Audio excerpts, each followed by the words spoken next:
Mu 1971 Idi Amin Dada yeeyambisa amagye g'eggwanga okumwamulako gavumenti ya mukama we Dr. Milton Obote. Mu kiseera ekyo Idi Amin Dada ye yali akulira amagye era okuva we yawamba amagye yagatwalanga kya ku mwanjo nnyo era nga ge gasobola okumukuumira mu buyinza. Mu kiseera ekyo yeewa ebitiibwa eby'enjawulo Field Marshal, Commander.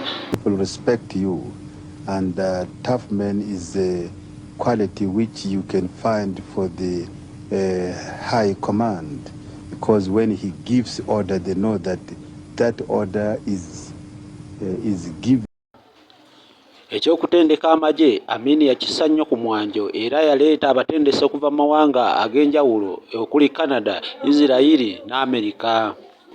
Kasirye Gwanga agamba okutendekebwa kwali kwakaasa mmeeme era amagye okukakana gaafunamu ekyo kye baali baagala. Ku lwa MRU TV nze Namugala Gasta. Rank okufuna rank ate rank gwe musaala acha